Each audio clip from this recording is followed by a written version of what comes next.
Chapter 27, A Mixed-Up and Splendid Rescue. Uncle Silas rode a couple of times to the plantation below Orleans, telling the owner to come and get the runaway slave. He never had an answer because there was no such plantation. Then he said he would advertise Jim in the St. Louis and New Orleans papers. When he said the St. Louis papers, I got the cold shivers. I saw we didn't have any time to lose. Tom said it was time for the anonymous letters. "What's that?" I said. "Warnings to the people that something is up." "But looky here, Tom, what do we want to warn anybody for? Let them figure it out themselves. It'll be their lookout." "Why, they're so mullet-headed they don't take notice of anything. If we don't give them warning, there won't be anybody or anything to interfere with us. The escape will go off flat. Nothing to it." "Well, as for me, Tom, I think that's the way I'd like it." "Shucks," he said, and looked weary with me. So Tom wrote the anonymous letter and shoved it under the front door. It said, "Beware. Trouble is brewing. Keep a sharp lookout. Unknown friend." Then we took some blood and made a picture of a skull and crossbones and tacked it on the front door. The next night we put a picture of a coffin on the back door. I never saw a family in such a sweat. They couldn't have been worse scared if the place had been full of ghosts. If a door banged, Aunt Sally jumped and said, "Ouch." If anything fell, she jumped. If you happened to touch her when she wasn't looking, she jumped. Next night we got another letter ready. We didn't know where to put it because we had heard them saying at supper that a servant would be on watch at both doors all night. Tom went down the lightning rod to spy around. The servant at the back door was asleep, so he stuck the letter down the back of his neck. The letter said, "A gang of cutthroats from over in the Indian Territory is going to steal your runaway slave tonight, and they have been trying to scale you so you will stay in the house and not bother them. I am one of the gang, but I have got religion and I am going to quit it and lead an honest life again. They will sneak along the fence at midnight exact with the false key and go in the cabin to get the hue. I am to be off a piece and blow a two. How if I pee, oh, danger. But instead of what I will be like a sheep, soon as they get in the cabin, while they are getting chains, loose you skip their annex, lock them in, and fill them at your leisure. Don't do anything just the way I fill you on they will suspect and raise whoop. Jamborleas. I want any reward but to know I have done right. Unknown friend." Next morning after breakfast, we took my canoe and went over the river fishing. We carried along a lunch and had a good time. We took a look at the raft and found her all right. We got home late to supper. Everybody was in such a sweat and worried they didn't know which end they stood on. They made us go right off to bed the minute we had done supper and wouldn't tell us what the letter was. They didn't say a word about the last letter, but didn't need to. Halfway upstairs, we turned and slid to the cellar cupboard and loaded up a good lunch. We took it up to our room and went to bed. About 11:30, we got up and got ready to start.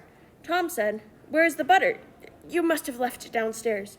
"We can get along without it," I said. "We can get along with it, too. Just you slide down cellar and get it. I'll go on down the lightning rod and wait for you outside." So out he went and down cellar I went.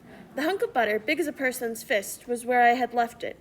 I took it up, put out my light, and started upstairs, very quiet. I got to the main floor all right. Then here comes Aunt Sally with a candle. I clapped the butter in my hat and clapped my hat on my head. The next second she saw me. "What you been doing down cellar?" "Nothing."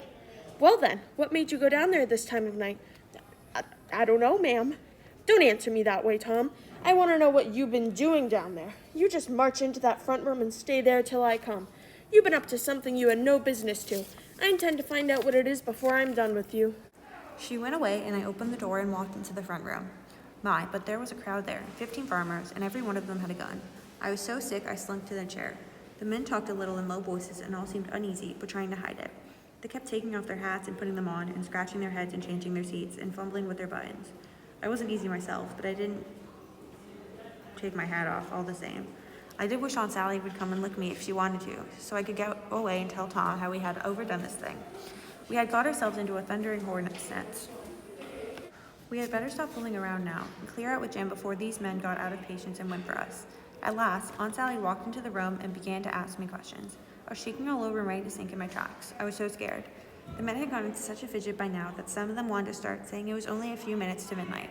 And here was Aunt Sally, pegging away at the questions. The place got hotter and hotter, and the butter commenced to melt and run down my neck and behind my ears. One of the men said, "I'm going to the cabin right now." I almost dropped. A streak of butter trickled down my forehead. Aunt Sally saw it, snatched off my hat, and out comes the butter. She grabbed and hugged me and said, "Dear, dear, why didn't you tell me what you had been down there for? I wouldn't have cared. Now clear out to bed. Don't let me see you till morning." In a second, I was upstairs, down the lightning rod and shining through the dark for the lean-to. I could hardly get the words out. I was so breathless, but I told Tom as quick as I could that we hadn't a minute to lose. The house was fully of men with guns. His eyes just blazed. "Bully, why, Huck, if it was to do over again, I bet I could bring in 200 men. Hurry, hurry," I said. "Where's Jim?" "Right at your elbow. Now we'll slide out." Just then we heard the trot of men coming. They walked right up to the cabin and fumbled with the padlock. One said, "They haven't come yet, and the door is still locked." Tom put his eyes to a crack of the learned door, but couldn't make out anything. It was so dark. He set his ear to the crack and listened and listened. At last, he nudged us, and we slid out. Stooping down, not breathing or making the least noise, going toward the fence in single file. I got over all right, and so did Jim, but Tom's breeches caught fast on splinter at the top of the rail. He heard steps coming and had to pull loose in such a hurry. The splinter snapped and made a noise. Somebody sung out, "Who's that? Answer or I'll shoot." We didn't answer. We just unfurled our heels and shoved. There was a rush and a bang, bang, bang. The bullets fairly whizzed around us. We heard them sing out, "There they go." They started for the river after them, boys, and turned loose the dogs. So here they come, full tilt. We could hear them because they wore boots and yelled, but we didn't wear boots and didn't yell. We dodged into the bush and let them go by, then dropped in behind them. They had all the dogs shut up so they wouldn't scare off the roobers. But by this time, somebody had let them loose, and they went running around making pow-wow enough for a million. We stopped in our tracks so the dogs caught up. When they saw it was nobody but us, with no excitement to offer them, we just said howdy and tore right ahead towards the shouting and clattering. We listened along with them till nearly to the mill. Then we struck up through the bush to where my canoe was tied, hopped in and pulled for dear life toward the island where the raft was. At first we could hear yelling and barking all up and down the river bank, but as we moved on, the sounds got dim and died out. Then I said, "Now, old Jim, you're a free man again." Everybody was glad as we could be, but Tom was the gladdest of all because he had a bullet in his calf of his leg. His leg was hurting some and bleeding. We put him in Dick Wigwam and tore up one of the Duke's shirts to bandage him. Then we told him I was going for the doctor. He raised a row against